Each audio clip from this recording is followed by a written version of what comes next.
Olá, o programa em discussão de hoje fala sobre pesquisa no Brasil. A CAPES anunciou o corte de 5.200 bolsas que deixariam de ser renovadas, ou seja, redistribuídas para novos alunos para conseguir manter as que estavam ativas. No total, a agência já cortou 11.800 bolsas neste ano. Já o CNPq afirmou que não teria como garantir o pagamento dos seus 84 mil bolsistas a partir do mês de setembro, por falta de verbas. O ministro da Ciência e Tecnologia, Marcos Pontes, prometeu um remanejamento interno no orçamento do órgão para conseguir pagar os 82 milhões de reais necessários para pagar as bolsas de pesquisas previstas para setembro. Mas ainda não há qualquer garantia de continuidade dessas bolsas até o fim do ano. A proposta orçamentária para o ano que vem também não é animadora. O governo prevê um aumento de 22% em relação ao orçamento desse ano ao CNPq. No entanto, o valor para 2020 de 962 milhões de reais não cobre um 1 bilhão de reais da folha de pagamento das bolsas da agência. Por enquanto, entidades ligadas à produção científica brasileira tentam chamar a atenção do Congresso para os prejuízos à pesquisa brasileira, caso a previsão orçamentária não seja corrigida pelos parlamentares. Além disso, a comunidade científica também vem se manifestando contra uma ideia que ronda os bastidores do governo, no sentido de fundir a CAPES e o CNPq, duas instituições que atuam de forma complementar para fomentar a pesquisa. E para falar sobre esse tema, nós vamos conversar com Hernan Shaimovic, que é da coordenação adjunta dos programas especiais e colaborações em pesquisa da FAPESP. Seja muito bem-vindo. Queria que o senhor falasse um pouco, desse momento aí da pesquisa brasileira, a situação que a gente está vivendo aí, Qual que é o sentimento da comunidade científica em relação a esses cortes, a esse contingenciamento de recursos? Bom, primeiro, muito obrigado pela oportunidade de estar aqui na nossa Assembleia Legislativa. Tem respostas curtas, médias e longas para essa pergunta, tá? Então vamos começar com a curtinha. Eu acho que a comunidade científica, o que está sentindo nesse momento é solidão, porque a comunidade científica que está reagindo, sobretudo ela, com relação aos cortes e à política, ou à falta de política do governo federal com relação à ciência, tecnologia e ensino superior. Por que eu digo que a comunidade científica está sozinha, ou bastante abandonada? Por uma razão simples. A pesquisa nesse país tem uma importância fundamental para o desenvolvimento desse país, tanto o desenvolvimento econômico, quanto o desenvolvimento social, quanto o desenvolvimento intelectual. E se não, vamos ver se, por exemplo, poderia ter petróleo em águas profundas, se não fosse toda a pesquisa feita por pesquisadores brasileiros nas universidades públicas brasileiras, e na COP e na Petrobras. Vamos ver se o Brasil podia ser o maior exportador de soja do mundo, com uma soja de qualidade, de preço razoável, se não fossem os pesquisadores da Embrapa, da USP, na Exalc, do pessoal da Universidade Federal do Rio de Janeiro, que permitiram esse tipo de salto quantitativo e qualitativo. Vamos ver se a Embraer existiria sem as pessoas formadas por nossas universidades e pelo ITA. Vamos ver, enfim, não existe nenhum campo econômico, nenhum campo social que não tenha uma assinatura embaixo, ou várias assinaturas embaixo, de pesquisadores brasileiros que permitiram criar conhecimento que fosse incorporado nessa atividade produtiva. Então, veja, esses setores, eu acho que deveriam ser os primeiros para ficar profundamente preocupados com o desmonte do sistema de ciência e tecnologia no Brasil. E até agora, eu, quizá não leio o suficiente, não ouvi manifestações. Dito isso, eu diria o seguinte: Os números que foram apresentados na introdução do programa não refletem a desgraça, porque o CNPq aumentou 22% do orçamento nas bolsas. Para o ano que vem. Para o ano que vem. Para o ano que vem, nas bolsas. Mas o dinheiro total de fomento do CNPq, o que quer dizer fomento? É o que permite ao pesquisador ou bolsista fazer pesquisa. Foi 16 milhões de reais. Eu não estou contando piada. Esse é o número oficial. 16 milhões de reais para fomento à pesquisa no Brasil todo só pode ser considerado um assinte e um desmonte da pesquisa. Por quê? Porque, quiçá, a gente tenha muito bolsista. Mas uma boa parte dos bolsistas não vão poder trabalhar. Então, isso daí não é uma política de ciência e tecnologia. A CAPES, para o ano 2020, recebeu um orçamento 50% menor que o orçamento do ano 2019. O que isso quer dizer? O que a CAPES e como que a CAPES vai gerenciar? Provavelmente vai dar mais importância às bolsas. E, de novo, bolsa, perfeito. Falta de bolsa, drama profundo. Falta de dinheiro para fomento nesse país quer dizer a pesquisa parou. Diante desse cenário, né, o que fazer no primeiro momento? Como que a pesquisa, né, vai continuar, né, as pesquisas que estão em andamento, o que pode acontecer com essas pesquisas que são tão importantes como o senhor falou aí para o país, né? Pesquisa, ciência e tecnologia, o pessoal fala que não é gasto, é investimento, né? Todo mundo fala isso e tal. Como que ficam essas pesquisas que já estão em andamento, pesquisas que custaram aí anos dos pesquisadores e que ainda vão precisar acabar ser desenvolvidas? Bom, é simples, tá? Tem vários tipos de pesquisa, tá? Tem pesquisa de laboratório, tem pesquisa de biblioteca, tem pesquisa no Brasil, tem pesquisa de pesquisadores brasileiros no exterior, tem vários tipos. Vamos pegar um laboratório, tá? Um laboratório que até 2015, fora do estado de São Paulo, que é uma questão separada que eu quero tratar também, até 2015 tinha uma certa quantia para investir em fomento, tá? Essa certa quantia foi investida e, portanto, os últimos frasquinhos de reagente, eu não sei se vão acabar daqui a 2 meses ou daqui a 6 meses. Mas se o pesquisador não pode comprar o frasquinho, a pesquisa simplesmente para. E eu estou falando de pesquisa que precisa frasquinho. E a pesquisa social? E a pesquisa que deu origem a um dos atos mais democráticos do Brasil, que se chama SUS. Isso não foi uma pesquisa de frasquinho. Isso foi uma conjunção de pesquisadores do Brasil todo que criou um sistema único no mundo que permite que uma criancinha no meio do Amazonas seja vacinada. Então, não tem só um tipo de pesquisa, não tem só uma forma de parar, mas todas elas, se não tiver dinheiro para fomento, vão eventualmente parar no Brasil todo, quiçá com exceção do estado de São Paulo. O senhor é representante aqui da FAPESP, né? Como é que está o trabalho na FAPESP? Como é que a FAPESP é atingida aí por esse contingenciamento? Veja, primeiro que não estamos falando de contingenciamento. Contingenciamento é uma coisa, corte de verba é uma outra coisa totalmente diferente. O contingenciamento é um nome bonito, né, que eles usam para o corte de verba, mas é corte. Mas é corte mesmo, tá?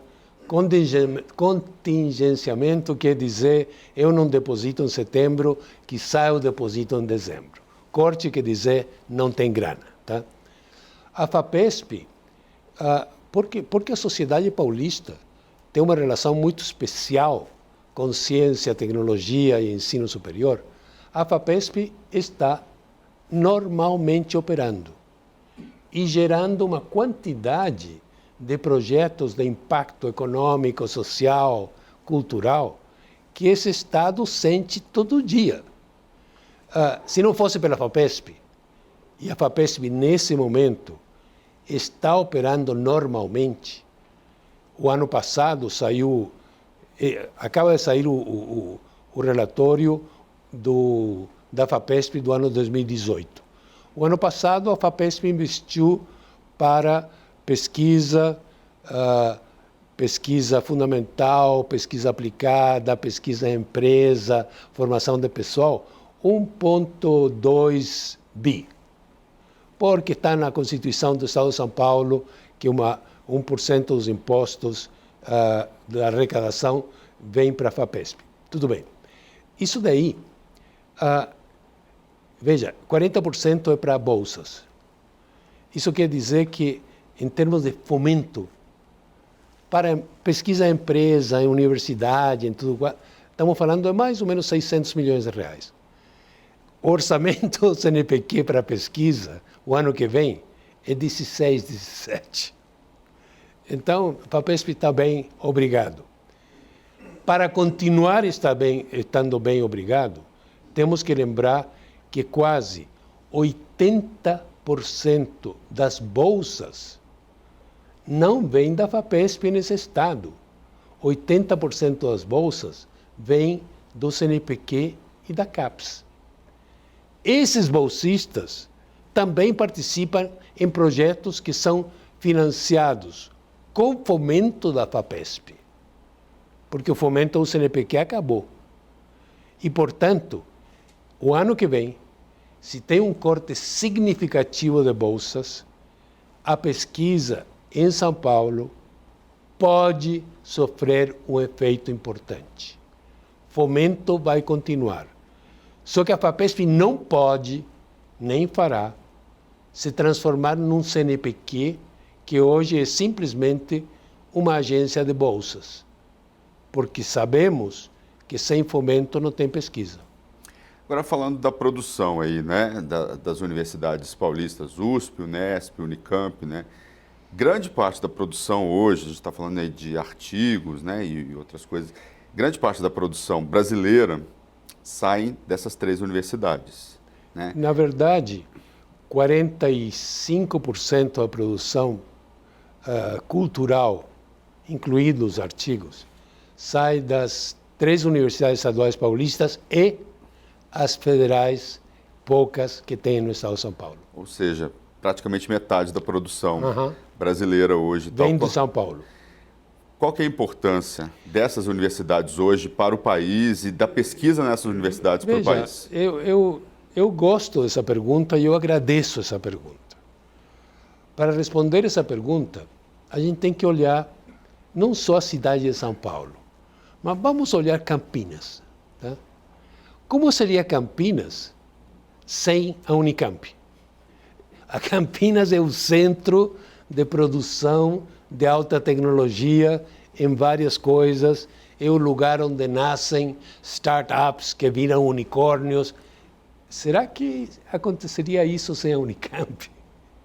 Vamos olhar outra cidade, São Carlos.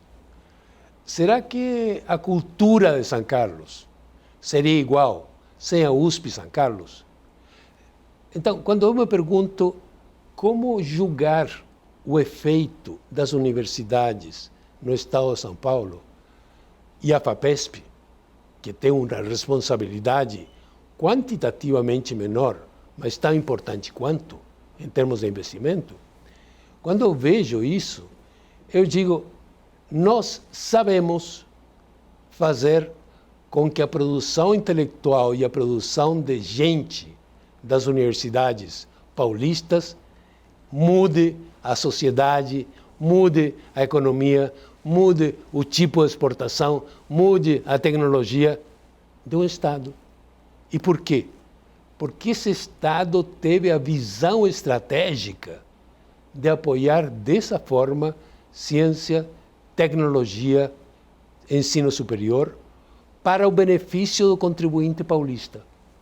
Então, eu não vou mencionar um paper ou uma pesquisa.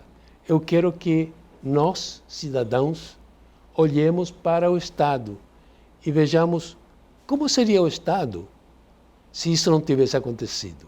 Se no ano 34 a USP não tivesse sido criada, se depois a Unesp não tivesse nascido. Perguntem a Araraquara o que seria Araraquara sem a Unesp. Pergunta para cada um dos deputados estaduais o que eles fariam na sua região sem a universidade da sua região. Enfim, como que o senhor vê hoje a perspectiva da pesquisa brasileira para, a gente falou aí de 2020, né, e tal, mas pesquisa é uma coisa que demora, às vezes, vários anos, décadas, né? A gente tem pesquisa de mais de 40, 50 anos, enfim, que leva a vida inteira dos pesquisadores. Como é que o senhor vê a perspectiva a médio e longo prazo da pesquisa brasileira? Eu sou um otimista cauteloso, tá? Eu acho que a gente está fazendo tão bem. Eu acho que o Brasil tenha conseguido o lugar que o Brasil conseguiu, o respeito que a ciência brasileira e a tecnologia brasileira e os startups brasileiros têm conseguido nesses últimos, sei lá, 2 décadas. Eu não vejo como que a sociedade vai permitir que se acabe com o sistema de ciência e tecnologia. Eu acho que aí tem uma esperança, um otimismo cauteloso, mas eu acho que a sociedade vai acordar. Não só os pesquisadores vão ver que sem ciência, sem tecnologia, sem informação de pessoal muito bem formado, a probabilidade desse país continuar competindo com autonomia e soberania no mundo de amanhã é zero. Como que o senhor vê a possibilidade de fusão de 2 órgãos de pesquisa, tão como a gente falou no começo do programa, a fusão da CAPES e do CNPq? Eu fui presidente do CNPq. Tá? Essa história de fusão atravessa... Não é nova. Cada vez que tem uma crise, alguém pensa nisso. Seria uma loucura. E uma loucura por uma razão simples. O Brasil construiu um dos melhores sistemas de ciência e tecnologia do mundo. Eu lembro viajar pelo mundo, tá? E quando eu contava para meus colegas na América Latina, na Europa, na Ásia, como que era o nosso sistema, o pessoal ficava maravilhado.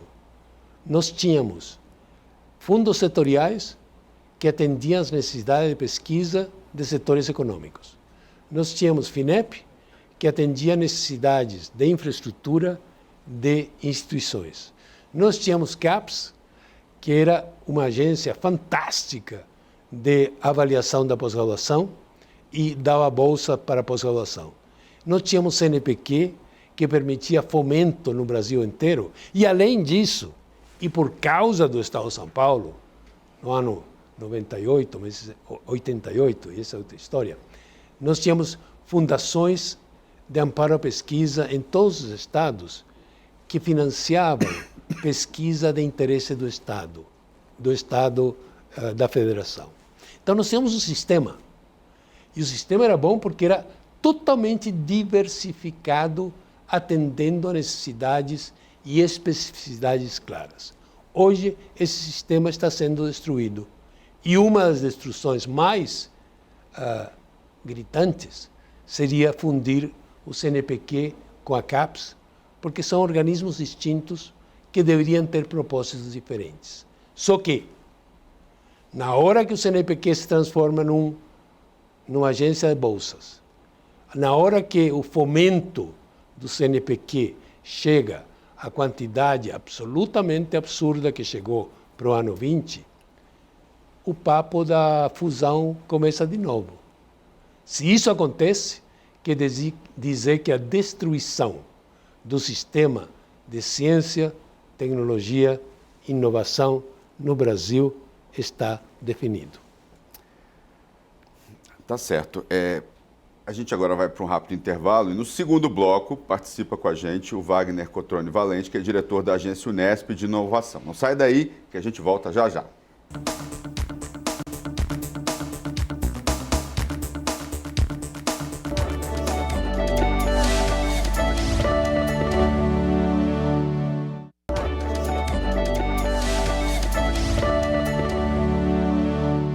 Estamos de volta com o programa em discussão que hoje fala sobre pesquisa no Brasil. Aqui no estúdio, Erna Chamovitch, que é da Coordenação Adjunta de Programas Especiais e Colaborações em Pesquisa da FAPESP, e a partir de agora, conosco também Wagner Cotrone Valente, que é diretor da agência Unesp de Inovação. De acordo com recente publicação, a pedido da CAPES, o Brasil, no período de 2011 a 2016, publicou mais de 250 mil artigos na base de dados Web of Science em todas as áreas do conhecimento, correspondendo aí à 13ª posição na produção científica global, que tem aí mais de 190 países. As áreas de maior impacto correspondem à agricultura, medicina e saúde, física, ciência espacial, psiquiatria, odontologia, entre outras. De acordo com o levantamento, 15 universidades públicas produzem 60% da ciência brasileira. As 3 universidades estaduais paulistas, USP, Unesp e Unicamp, encabeçam a lista com mais de 100 mil trabalhos científicos publicados no período de 6 anos, contemplado pelo estudo. Wagner, você que representa a Unesp aqui, né? A universidade agora, né, diante aí dessa falta de verba, vocês começaram a aceitar aí doações da comunidade, né? O programa começou agora em setembro, vai aceitar inclusive cartão de crédito, e aí nesses primeiros dias a gente apurou aí com o reitor da Unesp, está em torno aí de 50 mil reais de doações da comunidade, né? Esse é o caminho? Não deveria ser o caminho? Como é que você vê essa possibilidade de abertura de doação da comunidade nesse momento? Eu vejo como uma alternativa para a gente arrecadar recursos e é uma alternativa muito utilizada no exterior. Fora do Brasil é muito comum, principalmente nos Estados Unidos, a pessoas, principalmente gente que tem muito dinheiro, fazer doações em troca de colocar o nome de algum parente na sala, né? Ou de fazer alguma homenagem para a mãe que faleceu, ou mesmo se tornar um benemérito da universidade. Mas tem também muitas doações com finalidades específicas, então o indivíduo quer fazer uma doação para pesquisa com determinada doença, por exemplo, porque ele tem um parente que sofre dessa doença. Então ele vai e aplica nesse fundo de pesquisa para essa doença. Recentemente foi regulamentado esse processo de doação no Brasil e a Unesp está atuando no sentido de buscar seus ex-alunos, primeiramente aqueles que usaram, né, dos serviços da Unesp, para conseguir doações. Evidentemente que isso não vai financiar a universidade, nem financia em lugar nenhum do mundo, mas é uma alternativa interessante, por exemplo, para construir um auditório onde precisa, né, ou para construir um laboratório, ou até mesmo para ajudar em pesquisas específicas. Como é que está a Unesp diante desse contingenciamento? Eu falei contingenciamento no primeiro bloco, agora parece que eu levei um choquinho aqui. Não é. O professor falou, né? Corte de verbas e tal. Como é que está a Unesp diante desse corte de verbas, contingenciamento, ou seja, o nome que o pessoal usa de uma maneira geral? A Unesp ela está com vários problemas financeiros relacionados ao dinheiro que é repassado do Estado para a Unesp, né? Então ela tem problema de caixa para pagar todas as suas despesas. Esse é um problema que não está relacionado a essa questão do corte de verbas federais. O corte de verba federal, ele afeta mais as universidades federais. Nós, aqui em São Paulo, felizmente temos a FAPESP, né, que é assim, a nossa grande agência financiadora, e a Unesp tem captado a maior parte dos seus recursos para pesquisa da FAPESP. Então, nós estamos sofrendo realmente com esse corte, principalmente com relação a bolsas da CAPES nos programas de pós-graduação, né? Bolsas do CNPq também, né? Nós vamos sofrer se houver os cortes, mas em São Paulo a gente está relativamente em melhor situação do que no resto do país, porque nós temos FAPESP. Bom, e é por isso que São Paulo produz metade quase das publicações ou da ciência feita no Brasil. Essa semana o ministro Marcos Pontes, ministro da Ciência e Tecnologia, esteve aqui em São Paulo, né? Ele esteve lá numa palestra no Mackenzie. Eu estive lá, assisti um pouco a palestra dele, a gente conversou com ele. Vamos assistir aqui no telão a entrevista que foi feita, ele falando um pouco sobre bolsa, sobre esse corte aí. Com relação ao CNPq, no meu ministério, nós preservamos as bolsas do CNPq durante todos os contingenciamentos que nós tivemos, até o limite que nós tínhamos de recurso, que foi agora, dia 5 de setembro, foi onde eu paguei o último que eu tinha, né, dentro do Ministério. Essa foi uma opção que nós fizemos de não fazer contingenciamento para as bolsas, assim como para as unidades de pesquisas, mas eu já venho avisando sobre a questão do CNPq desde o começo do ano, porque isso vem do orçamento do ano passado, que tinha 784 milhões, sabendo que o orçamento para pagar as bolsas até o final do ano era de 1 bilhão e 58, né? Então já era uma carta cantada e eu vim falando durante o tempo e chegamos nessa situação. Eu tenho falado com o Ministério da Economia, mas o que eu podia fazer do meu ponto ali do Ministério de Ciência e Tecnologia, eu fiz. Inclusive para estender um pouquinho, agora eu estou começando, eu cortei projetos, cortei a parte de fomentos, né, 82 milhões que eu tinha na parte de fomentos do CNPq, transferi para as bolsas, para estender mais um mês, né, até o dia 5 de outubro eu tenho esse recurso para pagar, e aí eu não tenho mais como fazer isso no Ministério. Mesmo para pagar isso daqui do segundo, eu estou esperando ainda a liberação de limite, o orçamento público tem uma série de nuances, então eu tenho o orçamento, eu tenho o recurso, mas não falta o limite para eu poder aplicar esse dinheiro, usar esse recurso. Então, estou dependendo da economia. Assim como para o restante dos 248 milhões, eu dependo da economia para que o Ministério da Economia libere crédito e limite para que nós possamos pagar essas bolsas. Então, eu estou agora de mãos atadas, só esperando, né, que a economia nos ajude. E como é que o senhor vê a previsão de orçamento para o ano que vem, que também já foi anunciada e é bem pequena? Todos os ministérios estão com uma previsão baixa de orçamento, bem limitado. O Ministério de Ciência e Tecnologia foi um que ficou ali praticamente no mesmo valor, muitos outros perderam o orçamento ainda. Ou seja, o ano não vai ser fácil, a gente vai ter que inventar maneiras de passar por essa dificuldade. Mas uma coisa que eu falei aqui na palestra também é que os momentos de dificuldade são aqueles onde aparecem oportunidades também, né, para as pessoas mais criativas, para empresas, startups, etc. Então nós temos esse desafio grande pela frente e nós vamos ter que fazer escolhas, né, prioridades, gestão faz parte disso aí. Uma coisa você pode estar certo, que eu vou tentar preservar ao máximo as nossas unidades de pesquisa, assim como eu fiz esse ano, né, e as bolsas. Pelo orçamento, as bolsas vão estar cobertas até o final do ano. A parte de fomento perdeu bastante. Aí é uma coisa que a gente vai ter que correr atrás. Pois é. Ele está falando aí da perspectiva desse ano para o ano que vem. Ele está falando que vai ter um orçamento um pouco melhor ano que vem, então ele vai... Como é que vocês veem as declarações aí do ministro em relação a essa questão de bolsas? Pode começar, Hernan, por favor. Ele falou basicamente aquilo que eu falei, num tom que não mostra o desespero e que não reflete o drama que a comunidade científica está sentindo. É muito fácil dizer que temos que ser criativos, tá? Eu quero saber de onde que vai vir a grana. Porque ser criativo com 100 mil reais é tranquilo. Agora, ser criativo com 200 milhões, que era o mínimo que o CNPq deveria ter para fomento, é um pouquinho mais difícil. Como é que você vê as declarações do ministro? Eu vejo que uma situação bem complicada, né? Principalmente nos outros estados, que as fundações locais são mais fracas, né?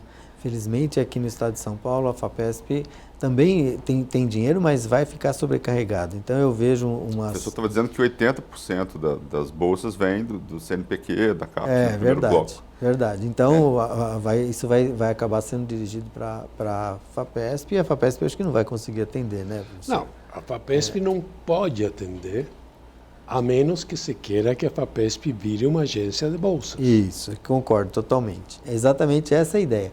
Inclusive, essa ideia de transferir dinheiro do fomento para as bolsas não é uma boa ideia, porque o bolsista ele precisa de dinheiro para desenvolver os seus projetos, né? É que a falta da bolsa repercute mais, mas a falta de dinheiro para pesquisa é bastante séria, é complicado, porque não adianta muito ter a bolsa se você não tem dinheiro para executar os projetos, né? E as instituições estão passando por bastante dificuldade nesse sentido. Várias pesquisas vão parar por falta de recursos. Concordo totalmente com o professor Chaimovic que é muito difícil ser criativo, né, nessa situação. Aliás, nós brasileiros somos muito criativos. A gente faz muita pesquisa com muito pouco dinheiro, coisa que não acontece no exterior. Então, nós já temos essa característica, né? A gente já tem uma quantidade de recursos baixo, né, para pesquisa, quer dizer, o investimento do Brasil em pesquisa nunca foi tão vultuoso em relação ao tamanho do país, e a gente já usa de bastante criatividade, mesmo na época das vacas gordas. Vocês estão falando, gente, de uma diferenciação da pesquisa, a gente está falando ao longo do programa, de uma diferenciação da pesquisa de São Paulo com o resto do país, né? Corre-se o risco, diante aí desses cortes, da gente criar uma ilha aqui em São Paulo, quer dizer, ser uma realidade, já é um pouco, né? 45% da produção da pesquisa sai daqui, mas desse abismo entre São Paulo e o resto do país se acentuar com esses cortes? Na minha opinião, eu acho que esses cortes eles são temporários. A gente já viu o governo federal fazer cortes em momentos anteriores, talvez não tão profundos, e depois o orçamento ser recomposto. Então, eu tenho a expectativa e a esperança, né, de que esse orçamento será recomposto, né? Se isso não for, realmente eu acho que vai aumentar esse abismo. Agora o professor Chaimovic, que está na FAPESP, talvez possa explicar melhor. Eu não posso explicar. Bom, o assunto é o seguinte: se a economia do Brasil não melhora, tá, a situação vai piorar para todo mundo. Dito isso, não quer dizer que esse país vai ter uma política de ciência e tecnologia com uma melhora da economia. Então, o que me preocupa profundamente é a falta de clareza no governo federal da diferenciação entre uma economia fraca, que todo mundo está de acordo que estamos passando por uma crise, e uma decisão política de privilegiar uma área que alimenta todas as outras áreas econômicas e sociais do país. Todos os países desenvolvidos, todos, fizeram isso na crise de 2008. Nenhum país desenvolvido conseguiu manter o investimento público em 2009. Aqui era uma marolinha, que depois a gente viu que não era bem assim, mas tudo bem. Mas nos países centrais, se teve uma atitude clara de proteção de uma área que é uma área motora do desenvolvimento. Aqui eu não sei se vai acontecer. Sem dúvida, sem melhorar a economia do país, vai ser difícil melhorar tudo, sem dúvida. Mas, além disso, temos que pensar que o país precisa se dar conta que sem uma política de ciência e tecnologia que privilegie, sim, essa área, dificilmente vamos competir. Se não, pergunta para os produtores de celulose, tá? O que aconteceu com o mercado mundial de celulose quando a incorporação de conhecimento nos eucaliptos do estado de São Paulo, aliás, permitiu que a gente dominasse o mercado. Então, veja, nós estamos falando de áreas que são centrais porque mexem a economia e a sociedade. Eu não estou vendo isso. Então, estou menos preocupado com a quantidade de dinheiro e estou muito mais preocupado com a falta de visão que tem que privilegiar essa área, não porque eu estou com vontade. Eu não estou fazendo um argumento corporativo. É porque vai, eventualmente, favorecer todos aqueles que nesse momento estão calados, não sei porquê, porque aproveitaram do conhecimento das pessoas que a Unesp formou nos últimos 40 anos.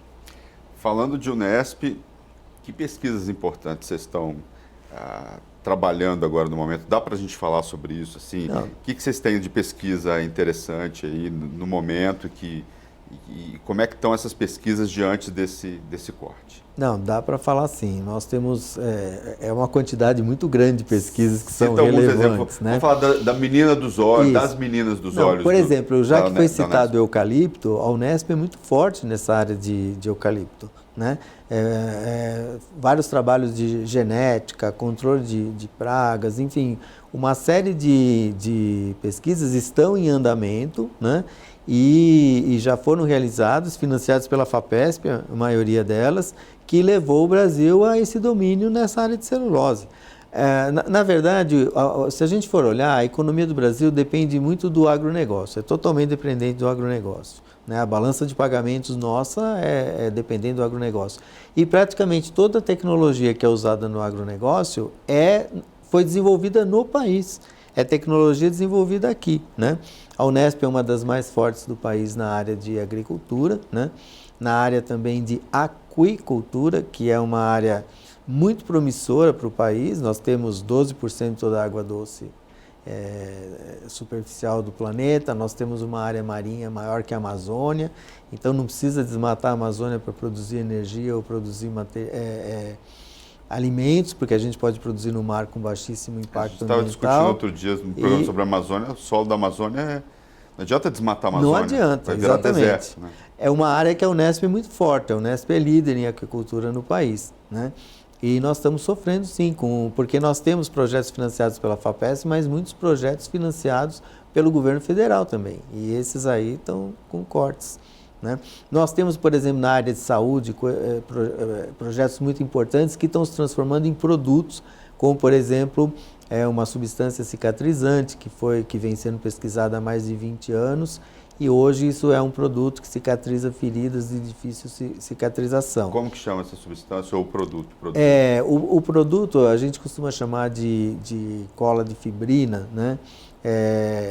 Mas ele ainda não entrou no mercado, ainda não está. Mas está em fase final de pesquisa. Está em fase final, exatamente, fase final de pesquisa. Né? Nós temos o soro antiapílico, que eu acho que é uma coisa top. Por exemplo, não existe soro no mundo contra a picada de abelha. E existem muitas pessoas alérgicas que morrem por picada de abelha, né? Ou têm problemas muito sérios. E nós temos já essas pesquisas com soro antiapílico que foram desenvolvidas na Unesp durante bastante tempo, e nós estamos em fase de licenciamento já desse produto. Seria uma pesquisa bastante importante, né? Um exemplo de pesquisa muito importante. Os genomas todos, a Unesp teve uma participação muito importante na determinação dos genomas, né? Nós temos pesquisa com cana-de-açúcar. A cana-de-açúcar é nosso carro-chefe. O Brasil é líder mundial em bioenergia, ninguém bate o Brasil em bioenergia, né? Nós temos uma competência muito grande, principalmente usando a bioenergia a partir da cana. E na Unesp nós estamos criando agora, em conjunto com a FAPESP, um centro de pesquisa entre a unidade de Jaboticabal e a usina São Martinho, onde a usina vai pôr uma parte do dinheiro, a FAPESP vai pôr uma parte e a universidade põe 50%. Né? E no sentido de fazer um controle biológico das pragas que afetam a cana-de-açúcar. Então é um projeto bastante importante que a Unesp vem desenvolvendo. Eu acho que a questão principal é que nós, da comunidade científica, nós somos muito ruins para fazer propaganda do que a gente faz. Né? A gente não tem mostrado, não consegue mostrar para a sociedade as coisas importantes que a gente tem feito. Né? Por isso um programa desse é importante falar sobre pesquisa, né? A gente destacar os trabalhos de vocês e tal. Sem dúvida. Fale, professor. Em inglês, se diz I beg to differ.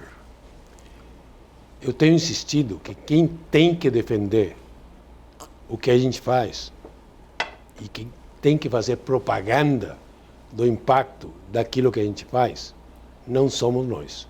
É a sociedade? É a sociedade. Veja, as empresas que domina o mercado de celulose. Até hoje, eu não ouvi essas empresas defendendo a pesquisa da Unesp. Nem eu. Pois é. As empresas que vão comercializar qualquer coisa que a gente faz, tá? Estão caladas. Não somos nós, corporativamente, que temos a responsabilidade de convencer a sociedade. Alguém do SUS deveria olhar para o ano 90 e explicar para a sociedade como que num congresso, e eu estava lá, a gente desenvolveu a estrutura intelectual para que esse país tivesse o mais importante sistema público de assistência à saúde do mundo. Então, Só um parênteses, não tem país com mais de 100 milhões de habitantes que tem uma Não. saúde pública ampla e restrita como tem no Brasil. Adoeceu nos Estados Unidos, adoeceu em outro país, veja, você paga um preço por é isso. bom ter um bom seguro de saúde, porque senão você vai vender a tua casa. Mas isso é fundamental, tá?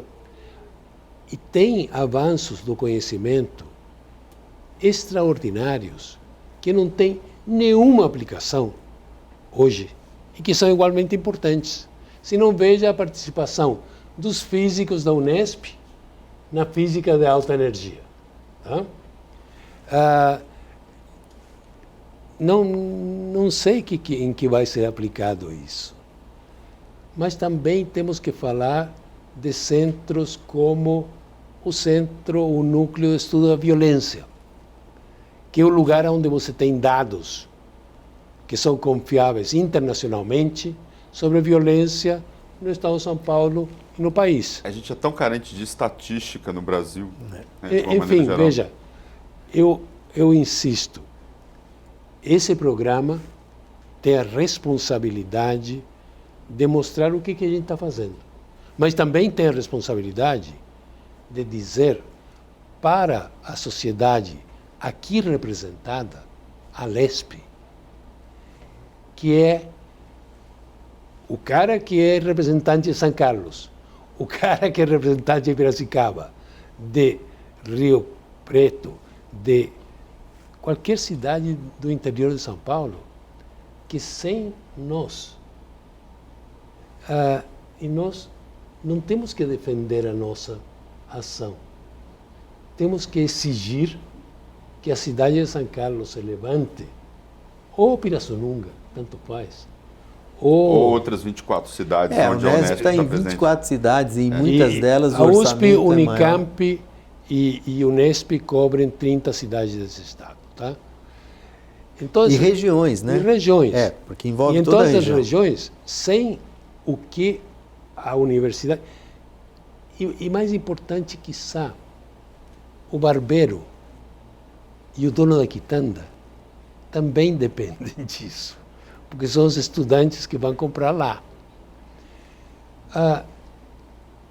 Nós poderíamos, meu colega e eu, poderíamos nos estender horas contando todas as pesquisas que a gente faz numa linguagem que todo mundo entenda, e não é esse o ponto. O ponto é que sem a ciência, a tecnologia, a inovação das universidades públicas paulistas, esse estado seria muito diferente. E o país seria muito diferente, né? Também. Sem dúvida, eu concordo, sem dúvida. Eu gostaria de voltar um pouco no assunto da política, que eu acho que o fundamental realmente é a gente ter uma política de pesquisa. Nenhum país do mundo é desenvolvido, ou se desenvolve, ou cresce, ou se mantém sem pesquisa de ponta, né? Eu acho que falta para o Brasil uma política. Teve épocas que não faltou dinheiro, faltou muito mais política e direcionamento desse dinheiro, né? Hoje nós estamos falando muito na falta de dinheiro, mas também concordo com o professor Chaimovic de que a política é muito mais importante. Eu vejo assim que a ciência ela pode ser básica, né, ou aplicada, tanto faz, a básica vai ter uma aplicação futura, mas veja bem, A sociedade também gosta de saber as coisas básicas, né? Aquelas informações que nesse momento podem não ter uma aplicação econômica ou social, mas vão ter depois, né? Então essa divulgação dessa ciência que é feita dos resultados, eu vejo como uma coisa importante. E eu vejo que a política, ela precisa realmente listar as prioridades de onde colocar o dinheiro. Eu vou falar uma coisa aqui que não é consenso na comunidade científica, aliás, muita gente é contrário a isso, né? Mas eu não acho que a distribuição de recursos deve ser de forma livre e o pesquisador deve ser um livre pensante. Eu acho que o governo tem que estabelecer programas importantes e que são aqueles que vão resolver realmente os problemas sociais, os problemas do país e colocar a maior parte do dinheiro nesses programas. E outros programas devem ser de ciência mais básica, mais livre, para que as grandes descobertas ou as descobertas para o futuro sejam feitas. Mas eu sinto falta no nosso país de programas bem específicos e bem dirigidos, né, de pesquisa para realmente resolver os problemas. Há pouco tempo, com colegas da Coreia do Sul, eles disseram assim, é interessante porque vocês estão reclamando, vocês estão numa crise e estão reclamando que a pesquisa teve cortes de dinheiro na pesquisa. No meu país, quando tem crise, aumenta o dinheiro da pesquisa, porque nós resolvemos o problema da crise. Coreia do Sul, lembrando que é um país que investiu maciçamente em educação e mudou em uma geração. Isso, exatamente. Né? Exatamente. Mudou o perfil do país, né? Tá certo, gente. Eu gostaria de agradecer a presença de vocês. O programa de discussão de hoje termina aqui. Lembrando que você pode rever todo o conteúdo no canal da Rede Alesp no YouTube. Nós esperamos vocês no próximo programa discutindo um outro assunto de relevância para a sociedade. Até lá.